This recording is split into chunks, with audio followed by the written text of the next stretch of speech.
GG. Hello everyone, and welcome to a different type of video for GGReemie. I thought it would be fun to take you guys on a bit of a behind the scenes of how I do everything for GGReemie. Be that emails, just recording a episode and all that good stuff. I thought it'd be really fun, so that's what we're gonna do today. I hope you guys are enjoying all the episodes that I put out so far. It's been really fun and really challenging to the start of GGReemie, but I wouldn't have it any other way. And I really want to have like content outside of just podcast episodes that you guys can look forward to. So that's what we're doing today. I'm super excited and let's get right into it. Okay, so the first thing I kind of want to show you guys, I'm doing like a dual camera so you guys can see. I've been really like trying to think about videos that I can make, or not videos, podcast episodes that I can make outside of just like interviewing people, because there are going to be times where I'm not going to be able to interview people, or I just haven't found someone yet to interview, and that's what I've kind of been like going over in my head.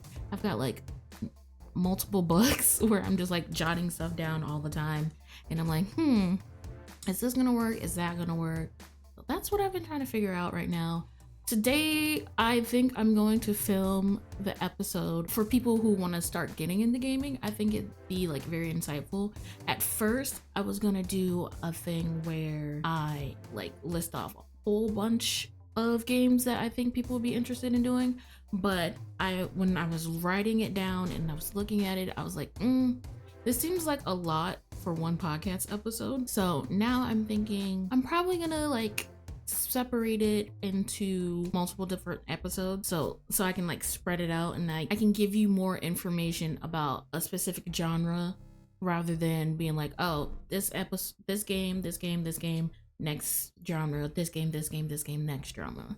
So I think that's the way I'm gonna go with it. So if you guys are interested in getting into interviewing people, there's like a bunch of different ways you can go about it. Emails, I feel like, are the most professional way to do it.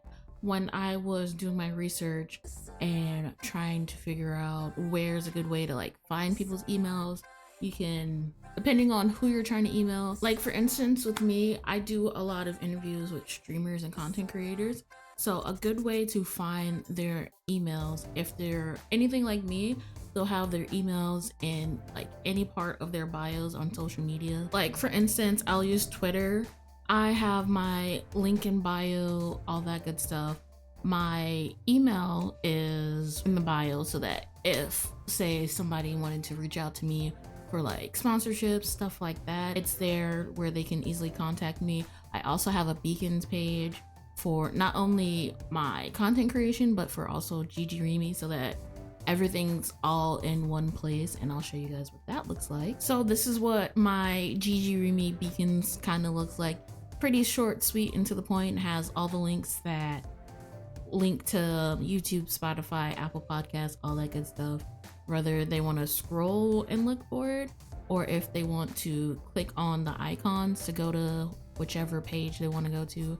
I have it set up like that, so it's like readily accessible to them. And also, whenever I do email people, I tend to leave like my email address, a link to my beacons, as well as my website in the email. So like, say they want to like check out more, see if like I'm legit or anything, since I am very new to all of this, they can go and they can check out the website, all the social medias and stuff, so they can see, oh, this is who this is what this person represents, all that good stuff. So whenever you guys decide to like email somebody, consider adding like links and bios, whether it's beacons or Linktree or anything like that. Make sure you do that. Another good way to find people to interview is through going through IMDb. A lot of actors and singers and whatnot will have IMDb pages, and if you use, I think they have like a subscription that you can do, like $15 a month or something like that. Don't quote me on that. I haven't looked fully into that, but I've seen like a couple of other videos where people were talking about it. If you do the $15 a month subscription, you get access to like their email list, like their publicist. You can use their publicist to reach out to them and ask for a interview. Also, some streamers have talent agencies, and you can use the talent agencies as well to reach out to them if you can't find their email anywhere. So look out for that. And then for me, since I am a K-pop content creator, I also want to reach out to like K-pop groups. And the best way I've seen so far to reach out to them, if they don't have like an email on their like Instagram or something like that, is to go to their website. If you go on like their company websites, somewhere on there will be their email address or address. I do recommend that you create like maybe like a Microsoft Word document and like have whatever artist or person that you are interested in interviewing and have their email right next to their name, so that when you're ready to email them, you can like have that up and ready and you're good to go. Personally, I think the biggest thing I've been struggling with is writing a really good email. I did start off using ChatGPT to like just get a good idea of what I wanted the email to look like, and then I would go in and modify it to fit the person that I'm talking to, so it doesn't feel like it's just AI generated. Also, brownie points if you have somebody that is willing to like read through your email and be like, this sounds pretty good. Or like if you have somebody in your family or a friend that is like an English major, and they can go in and like help you make it sound more authentic and genuine. I love when that happens. Now for my bread and butter and what I use to record my podcast episodes, I use Riverside, and Riverside is a great way to do like virtual interviews if you don't have like a studio or anywhere set up, like a specific place set up to interview people. Riverside is so good for this. All the interviews I've done so far have been through Riverside. I found this again, y'all. I be out here researching, looking at so many other people's like great YouTube videos on like how to get started. One of the creators that I watched, they mentioned Riverside. They have a free plan. If you want to upgrade it, you can do that. I'm using the free plan right now because your girl, money don't be money in the way it should, but I use it a lot. It's really good. I'll go to like the most recent podcast episode that I did, which is episode 7, CCR, comebacks, checkpoints, and recaps. You guys should check it out. But the good thing that I really love about Riverside is the fact that it helps you create clips, because one of the things I struggle with the most when creating content outside of just YouTube or Spotify is creating short form content. And it'll go through and it'll pick out like really good parts of your podcast, and you can go in and edit it if you want to add more to it. It gives you different lengths of the episode or the clips, and then if you're interviewing another person, the AI generated clips will make it so that it's looking at you one time, then it'll go to that person, then it'll do like a stacked version of the clip, and it's so good.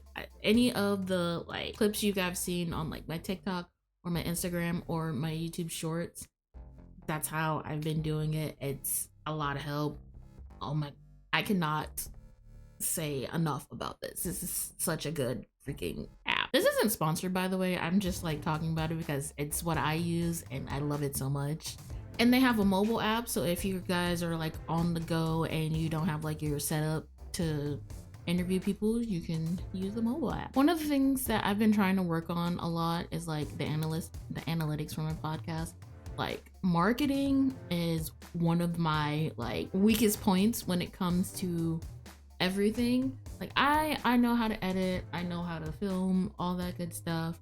I'm no stranger to like coming up with a plan, but the marketing aspect of it can get a little difficult because I'm still trying to even figure out how to market myself as like a content creator and a streamer.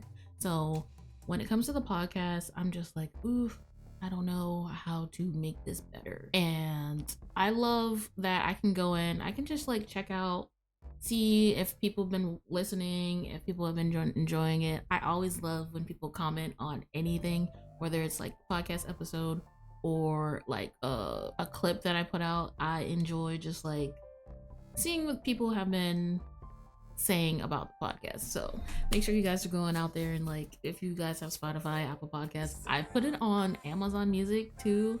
So if you guys want, just go over there and check it out. I would really appreciate it. I think one of the last things I want to show you guys is what I use to make like thumbnails and stuff.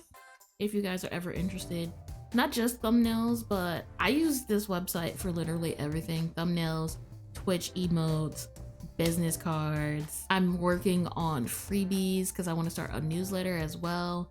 So I use this website for literally everything, and it's Canva. Like I said, some of these like my Twitch emotes, my cover arts for like Instagram, just to like make them pop more. All right, so here's like my little thumbnails that I use for my YouTube and Spotify thumbnails. I don't know how else to say that, but I always try to keep like a consistent color scheme going on, like the bluish green slash lavender for every thumbnail, just to like keep it consistent. And I try to keep like the same fonts and stuff with everything. So yeah, and when I do thumbnails, I always ask whatever person that I'm interviewing to also send me like a photo they would like to have as a thumbnail. So that's how I have all these nice little photos, aside from the ones that I take myself, just so that people know who's on the show, who I'm interviewing, all that good stuff. And they always turn out super duper cute. So I always try to add like a little comment that they may have made in the podcast that stuck out to me, that I think that people would like feel drawn to, or like if there was a topic that we talked about during the podcast, I want to add that in there because it'd be fun. And yeah, that's how I make any of my thumbnails, especially for YouTube, and it always seems to work out pretty well. So if you guys want to use Canva, they have a free version. I personally pay for the paid version because I use it so often, and there's a lot of extra steps that I like because I do like emotes and stuff.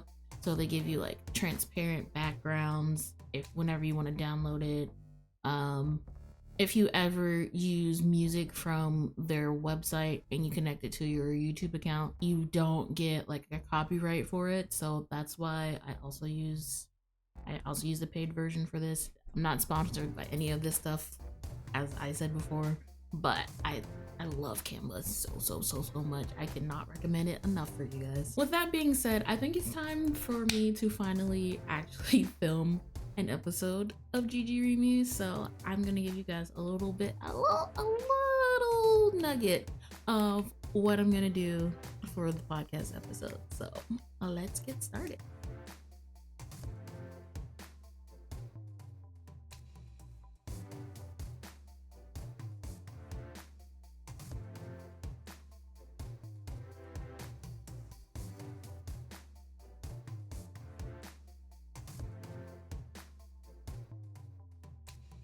I hope you guys enjoyed watching like a little sneak peek of what it takes to do GGReemie.